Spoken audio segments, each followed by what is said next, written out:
대한민국에서 가장 많은 세대수를 보유한 아파트, 무려 12,032세대죠. 여기가 입주장 때는 내 집 들어가는데 자동차가 무슨 놀이공원 마냥 줄을 서서 들어가야 할 정도로 사람이 많아 큰 관심을 받았던 곳인데요. 어딘가요 여기? 다들 잘 알고 계시는 올림픽파크 포레온입니다. 보통 남양이면 해가 잘 들어와야 하잖아요. 남양. 햇빛 잘 들어올 줄 알았죠. 근데요. 커튼을 걷었는데 방안이 어두컴컴합니다. 지금 여러분의 집은 어떤가요? 해가 잘 들어오나요? 올림픽파크 포레온 새 아파트예요. 신축이고 브랜드도 좋잖아요. 가격도 국민 평형이 26억 6천이나 합니다. 근데 햇빛이 안 들어와요. 웃기죠? 근데 이게 웃을 일이 아닙니다. 실제로 경기도 가천의 한 아파트에서는 남양이고 해가 잘 들어오던 집이었는데 그 앞에 32층짜리 재건축 단지가 들어서면서 햇빛이 거의 들지 않게 되었는데요. 이거 한번 보십시오. 제가 영상을 캡처한 부분인데요. 집안에 불을 켰을 때와 이게 바로 불을 껐을 때입니다. 보이시나요? 낮인데도 불을 켜지 않으면 너무나 어둡습니다. 이런 집에서 계속 지내는데 우울증이 안 생기는 게 더 이상하겠죠. 실제 거주자분의 얘기를 들어보면 단체로 우울증에 걸릴 것 같다는 얘기를 합니다. 집안은 낮에도 조명을 켜야 할 정도로 어두웠다고 하는데 결국 법원은 일조권 침해를 인정하였습니다. 주민들에게 총 70억 원을 배상하게 되었는데 이것도 맞는 가격인가 싶습니다. 실제로 임상현 변호사님께서 쓰신 사례로 살펴보는 부동산 생활법률 책을 보시면 조망권이나 일조권에 관한 분쟁은 법원에 손해배상 청구 소송할 정도로 심각한 사안이라고 하는데요. 실제로 햇빛을 못 받게 되면 단순히 기분이 칙칙하다 정도로 끝나는 문제가 아닙니다. 생활의 질은 물론이고 정서적인 안정감에도 영향을 주게 됩니다. 햇빛은 우리 몸의 세로토닌 분비와 직결되는데요. 이게 부족해지면 우울감이 깊어지고 심하면 우울증으로도 이어질 수 있습니다.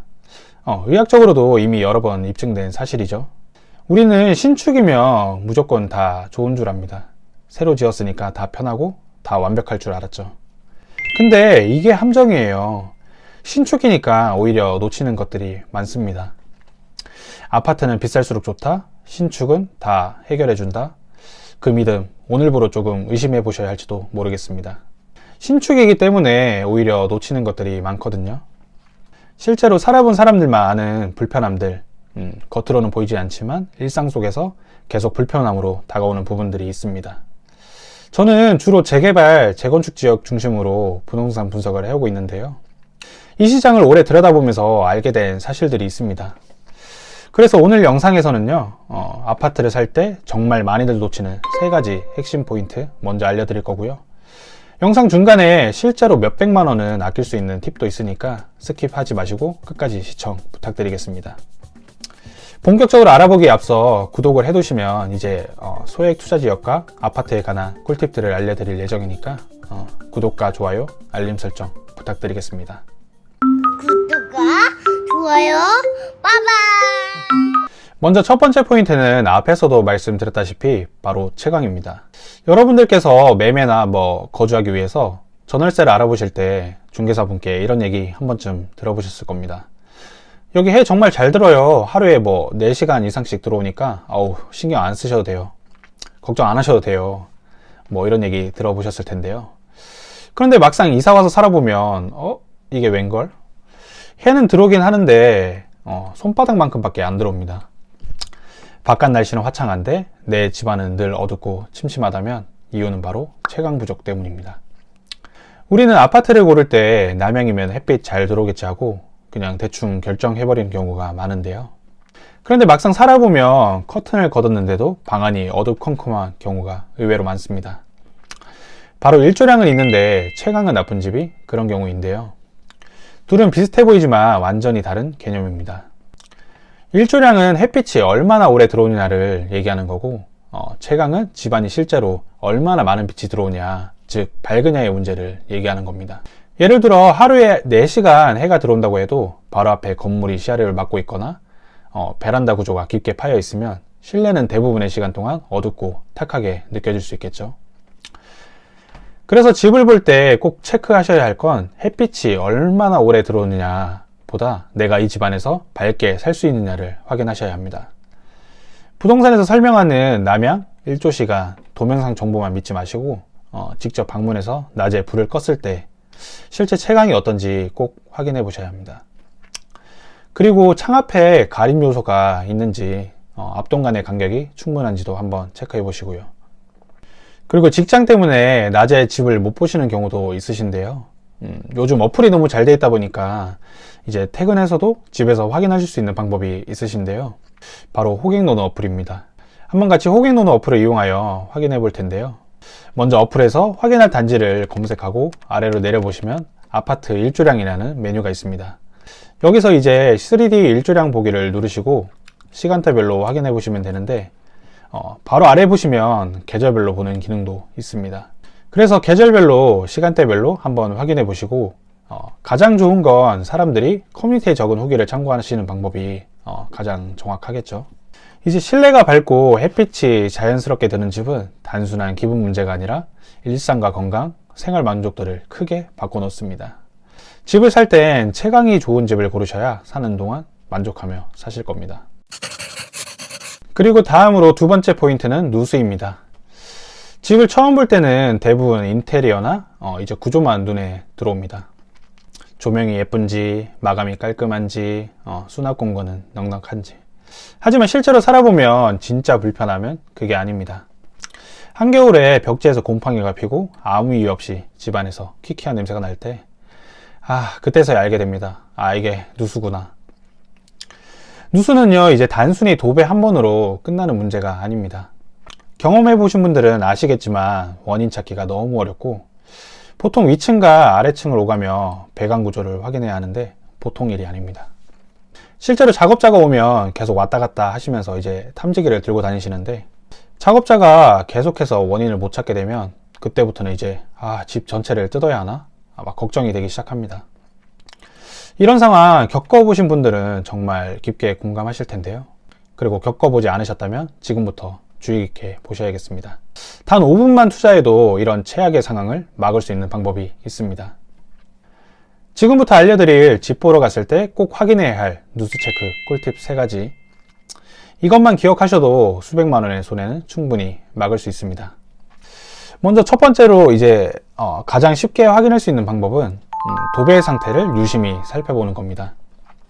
특히 천장 모서리나 벽 모서리, 베란다 위쪽, 외벽과 맞닿은 부분을 집중해서 보시고요. 도배 마감이 유독 다르다거나 색이 살짝 누렇게 변해 있다면 그건 단순한 얼룩이 아니라 과거에 누수가 있었고 그걸 덮었을 가능성이 큽니다.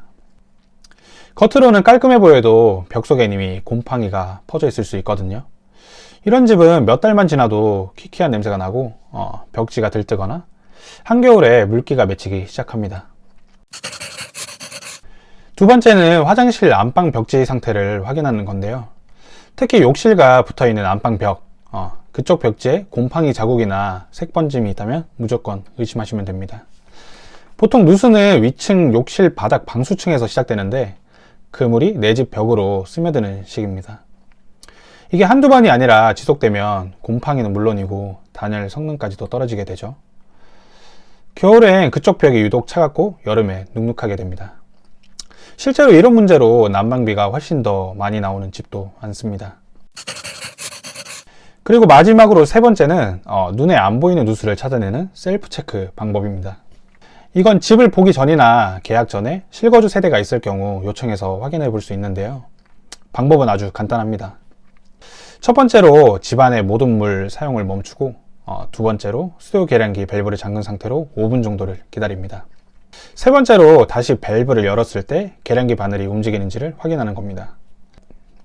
만약 바늘이 조금이라도 돌기 시작한다면 그건 집안 어딘가에서 물이 새고 있다는 증거입니다. 특히 배관 속 누수처럼 눈에 보이지 않는 문제를 잡아내는데 이 테스트가 아주 효과적입니다. 위에서 말씀드린 방법으로 단 5분이면 수백만 원 손해를 막을 수 있는 아주 쉬운 방법들입니다. 누수는 보통 도배 한 장으로 가릴 수는 있지만 그 안에 숨어 있는 피해는 절대 가려지지 않습니다. 이거 모르면 억울한 거고 알고 있으면 몇백만 원은 그냥 세이브하는 겁니다. 평생 살 집 단 한 번의 실수로 곰팡이와 싸우며 사는 일이 없도록 이 방법 꼭 기억하시기 바라겠습니다. 그리고 마지막으로 주차 문제인데요. 집 살 때 보통 주차 문제는 늘 후순위로 밀리는 경우가 많습니다. 보통은 구조나 인테리어, 가격부터 보고 주차는 대충 그냥 넘겨버리는 경우가 많은데요. 그런데 막상 살아보면 가장 스트레스 받는 건 주차입니다. 밤늦게 퇴근해서 돌아왔는데 단지 안에 자리는 없고 밖에 나가보면 이중주차 줄줄이 되어 있고 간신히 빈틈에 끼워 이제 주차를 해놓고 집에 들어가는 날들이 반복되면 이거 진짜 이사 가야 되나? 이런 생각까지 하게 됩니다. 특히 요즘은 1가구 2차량은 기본이고 입주민 차량 외에도 방문 차량, 택배 차량까지 생각하면 법정 주차 대수만으로는 턱없이 부족한 게 현실인데요. 그래서 주차 자리를 볼 때 가장 좋은 방법은 모든 사람들이 퇴근한 시간, 밤 8시 이후에 주차장에 가보는 것이 좋습니다. 주차장은 낮에 이제 다 출근해 있으니까 당연히 여유가 있어 보이거든요. 진짜 모습을 보려면 밤 시간대, 특히 금요일이나 주말 저녁에 가보시면 되겠습니다. 주차장이 꽉 차 있다면 그 단지의 주차 여건은 이미 포화 상태인 거죠. 이건 단순한 불편함을 넘어 거주 만족도, 생활 스트레스에 영향을 줄 수 있는 중요한 요소입니다. 눈에 보이는 집 안도 중요하지만 집 밖의 주차장이 내 삶을 더 크게 바꿔놓을 수 있습니다. 오늘 영상은 여기까지고요. 오늘은 아파트를 살 때 정말 많이들 놓치는 3가지 핵심 포인트를 살펴봤습니다. 이번 영상이 좋으셨다면 구독과 좋아요, 알림 설정 부탁드리겠습니다. 그리고 저는 다음 영상에서 찾아뵙겠습니다. 감사합니다.